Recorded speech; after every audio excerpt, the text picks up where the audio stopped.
Welcome everyone to The Pulse. I'm Bill Anderson, happy to be back again. And today we've got I say this every week, we've got a special show that I'm happy to bring to you. Somebody I've known for several years as she was breaking into the music industry. She's from New Jersey. She is a singer, a songwriter, now award-winning, has overcome several challenges, and she goes by Jax. She joins us on The Pulse. I normally will go into the whole, let's start from the beginning, go through backgrounds and all that kind of stuff. But now I feel like I should start with congratulations. You're fresh off of winning an award from Iheart Music. Thank you. This is the coolest morning ever. I woke up at 5 a.m. screaming and pacing around the house. But walk us through that. What's that like? Because you're up against people who are equally big deal. I'm a big fan of everybody who was nominated on this category. And same with Social Stars. They picked a really good bunch of kids. So it's been really cool. It's an honor. It's very, very cool. So TikTok Songwriter of the Year, right? Yep. That's awesome. That's awesome. I was just on your TikTok page, an 8.5 million followers. I know, right? You laugh about that. What's that even like to know that you've gotten to that point? First of all, it's I feel like I'm in just songwriter heaven, because I think the biggest challenge as a songwriter, you write so many songs. I maybe at a certain point I was writing 10 to 20 songs a week, not just for myself, but for other artists behind the scenes, like a ghostwriter, and with no kind of falling on deaf ears. And TikTok is so cool in that you can be in any place in the world, in any room with zero recognition, and then all of a sudden, from your bedroom, something can just blow up overnight. So it was really actually overwhelming and hard to process, but it made me very excited that I get to do what I love for a living, and people are actually watching now. So it's a dream come true, really. I was reading about you performing at the Stone Pony in Jersey at 11 years old. Is it cool to see now that you can do it like this? You can kind of control your own ability to reach out directly to people. Yes, my awkward self with braces at the Stone Pony, just singing Joan Jett covers back in Jersey was the start of all things rock and roll for me, and how much I love music. But I think the coolest thing is that I'm always panicking. I think anyone who's a musician or songwriter, and then people in general, you kind of just know the music industry is so cutthroat. And it's so impossible, especially with the internet, to just break through the noise. So there is this comfort feeling that finally I can just do what I love, write what I love, be myself in my sweatpants, and just do it for a living and get to have fun every day. Is it hard though when you start at 11 and you're kind of pushing through it, and you're writing songs at 17 at different periods of time where you're kind of going through young people's stuff? Is it hard to be pushing into the spotlight at that age? It's a little bit of both. The young people stuff is what makes for a really good, dramatic, emotional songwriting phase. And that's actually, I just think my teenage hormones were what brought me to songwriting, probably just these dramatic breakups and everything like that, right? Where everything is heightened as a kid. But yeah, no, for sure. I think that for the people around me that were kind of pretty in a routine process, my family, my friends, people in our town, it was go to college, find a skill set, do your thing, not just kind of fingers crossed, I'm just gonna work really hard and see what happens, and hopefully I have a job one day and I get to do this. But yeah, it's a lot of pressure, I think, for people that aren't in the grind of it and understand, because I think when you, even in any kind of freelancing job, any kind of creative job, it's the only thing you have to depend on is how hard you work and how often you do it and how much you practice and hone in on your craft and stuff. A lot of people will say, just this overnight sensation, she came out of nowhere, but it's been 10 years to become an overnight sensation. Were you ever discouraged? Because it didn't, you had kind of some ups and downs, and people knew your name and there were some experiences, but it didn't initially skyrocket to fame. Ever get discouraged as you were going through that? Yeah. Oh my God. Still right now in life, every day. It's just you get in your head all the time. But I think that my biggest mistake for such a long time was, letting kind of industry folks and people whisper in my ear and what I was telling me what I was supposed to be all the time. It was oh, you got to be more mysterious. You gotta be sexier. You gotta like show more skin. Right? Like your songs are too like tongue in cheek. And like I like poetry and puzzles and stuff like that. So like they're like, no, no, no, none of that. Dumber, dumber. And finally, I was like, the pandemic brought me to a place where I could be myself, and it happened overnight. Just, I think from pure authenticity, like, and that was the coolest feeling. I was like, finally, I'm just not going to listen to any of that and do what I always wanted to do and sing the way I want to sing and write the way I want to write and be as like nerdy and dad-like as I want to be and how I am to my friends. And then that's what feels the most overnight to me. I think when you go so many years being something you're not, or trying too hard to like copy something, it's just like, it's exhausting. Next on The Pulse, from social media to TikTok to fame, our conversation with Jax continues. It was really widely publicized that you got sick. I did. You got diagnosed with thyroid cancer. They took my thyroid out. Yeah. They took it out, and then it came back again in my lymph nodes, which was scary.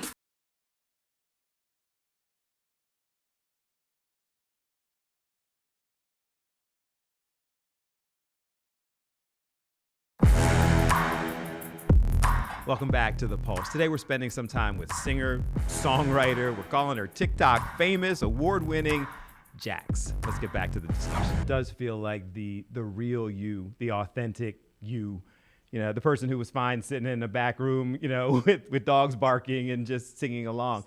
That resonated with people. Like when you got to that person is when it kind of took off. Thank you. That's it. I feel very much 100% me right now, and I can't stop smiling. This is very, very cool. I don't want to be the downer person, but I do want to take a step back because you're kind of on that path to success and you're writing songs and what have you. And then it was really widely publicized that you got sick. I did. You got diagnosed with thyroid cancer. They took my thyroid out.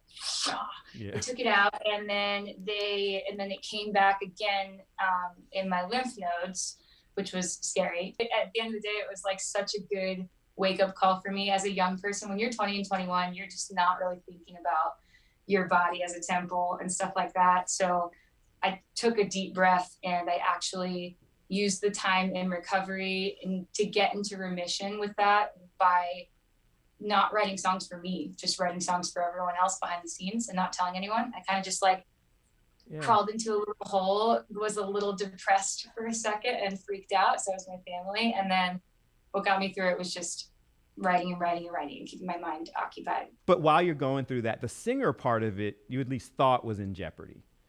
Oh yeah, all the time. I still do in life. I'm very concerned. So the thyroid is normally, not mine because it's gone, but normally it's right under the vocal cords. So the vocal cords rest here, and then like literally within like millimeters, it's the vocal cords. And I've seen like surgeries go terribly wrong where one little thing and you're like, voice is gone forever. It's like a whole thing. So it was everything I ever worked for right here all at once. Did it prioritize things for you? Did it make you understand? Like that was super important to you, but you focused on your songwriting, and I guess it kind of made, life a priority. Had to be on bed rest. I was relearning how to work the nerves in my face. Like you would just, since the surgery, I would just like go to brush my teeth and miss my mouth and that's the same with my voice. I had to relearn how to work all these like neck muscles and stuff like that. The minute the doctor was like, all right, you're good to start exercising, you're good to go, I was like, bucket list, let's go, let's do everything. You come through that, you're recovered, you're back to doing what you want to do. The pandemic hits because it's kind of one thing after another.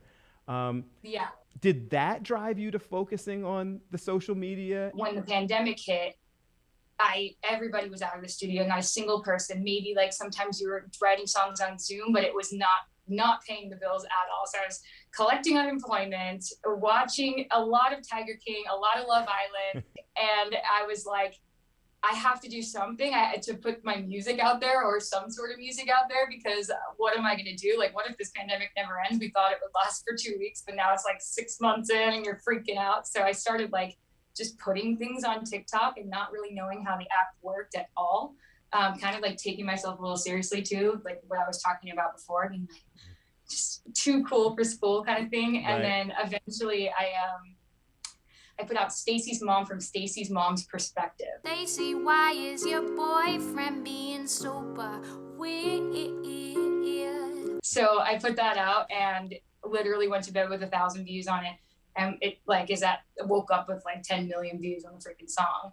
And then I ended up saying to myself, like, okay, I'm not a comedian by any means. I don't know how this happened, but I'm gonna shoot my shot and like post an original that's been collecting dust from one of those studio sessions in Los Angeles and see if people listen to that too. And that was Ring Pop. No wonder the neighbors are jealous. We don't cheat at Monopoly. Already won the lottery. Don't need no diamonds. You're my rock, and I'm okay with a ring pop. And that was the moment I realized that like this is the coolest platform and stage and tool I could ever have asked for, and it just didn't stop. Going through of them, the little girl you babysit, you know, helping her get back at bullies and all of that kind of stuff. Why do you think that kind of stuff resonated with people so much? Like to the point where you are getting more views and followers than, you know, you have more followers than Gwen Stefani. There's a lot of unique things about this app, but mainly it's that I think in a time where everything is a lot of overstimulation, there's a lot of like flashing lights on Instagram and really hot models and like all the cool things that you aspire to be. But the thing about TikTok is like we all got to live in the pandemic together from our living rooms and our bedrooms, and what the authentic DIY thing that we have going on, all of us at once. So I think the people on the app are craving just realness. Up next, she's fun, she's emotional, she's entertaining. We keep the conversation going with Jax. But Yeah. These young ladies are feeling empowered because of this song that you wrote. I had no idea the response that the song was going to get. I need a man who loves me like my father loves my mom.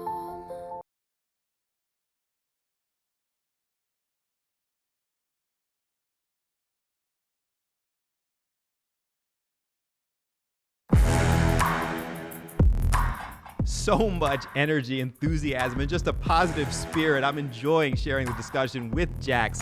Let's get back to it. You're doing the fun stuff. You're doing the get back at people stuff. You're doing the express yourself stuff.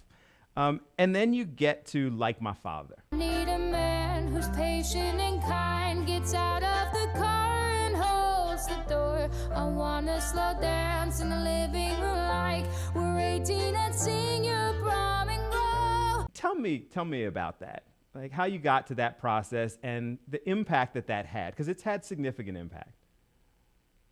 I mean, thank you for asking, because I've never been.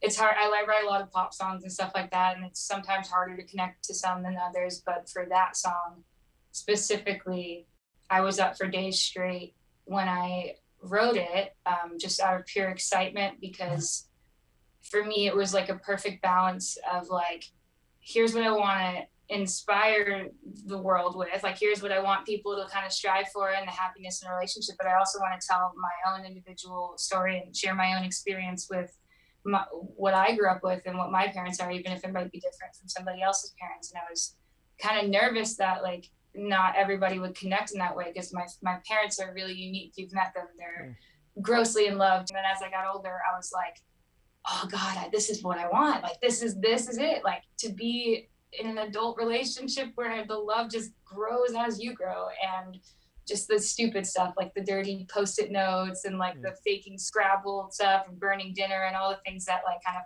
pop into my head when I think of my parents' goofy, grossly in love relationship. And when I wrote it, the first thing I wanted to do was obviously send it to my mom and dad. And I was like, wait, should I surprise them and like hold off on it and then actually try to get their reaction to it on TikTok, like the mean little daughter I am? And I did, and it was pretty beautiful. And then the next day, I was like, oh yeah, by the way, like I was going back and forth with all the like corporate people, and they really wanted to hire some actors for this music video to play my parents, but I didn't feel like that would do the video or the song justice. So you guys are starring in it. Pack your bags. We're going to Georgia. Your father was, big time, firefighter, went out there when 9/11 hit and was one of the people who responded to that. And both he and your mom were in tears when you played this song for them. That had to feel good, right? To see that like this big tough hero kind of responding to that. The Big Tough Hero is actually the most emotional one, I think. Don't tell anyone. Don't tell anyone. Good thing this isn't on TV or anything. They've always been very expressive and loud and Italian and very Brooklyn family. So it was a cool experience to see them like just connect with the song the way I did. I cried when I wrote it. I had no idea the response that the song was going to get. I love the idea of being kind of a hopeless romantic and young girls being a hopeless romantic and just like loving their dad and the way their dad treats their mom and stuff like that. And it's very, very, very cool. I saw you performing with Flo Rida. Yeah. That was pretty cool. I've seen the various people in your post, and you're kind of doing all of these celeb collabs. Gwen Stefani, as I said, responds to your post. And each time this happened, the Flo Rida performance, you seemed legitimately just like, oh my God. Like just happy to be doing that performance. And the genuine reality of it is I'm a fangirl, and the reason I get these collaborations is because I literally just shoot my shot and I comment on people's videos and I send them a gross amount of messages and DMs and say, hey, I love you. I know this is a long shot, but do you want to sing a song together? So what's your advice for young people who are watching, aspiring songwriters, the little girls who are watching all of this? What's your words for them? Okay. For little girls specifically, on one end, 100% do you. Tune it out, 100% be you. That was my mistake for my whole life, because I listened to all these things like standards of what girls should be and how they should look, how they should sound and think and stuff like that. Be a boss, just do it, 100% be you. Tune it out, tunnel vision. And then just generally speaking, I think it's important to practice really, really hard and hone in on one craft. I think like the laser focus on the one thing that you truly love, you'd be unstoppable if you just keep practicing. Next on The Pulse, a local nonprofit that every day is making a difference in people's lives. Action Wellness mission is to make sure that nobody faces chronic illness alone. And so these funds help us to meet that mission.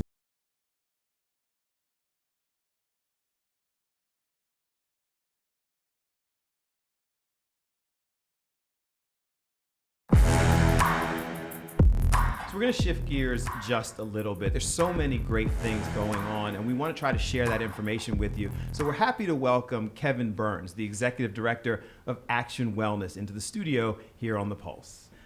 First, tell us a little bit about Action Wellness and what you guys do. Sure. So Action Wellness is a social service nonprofit agency.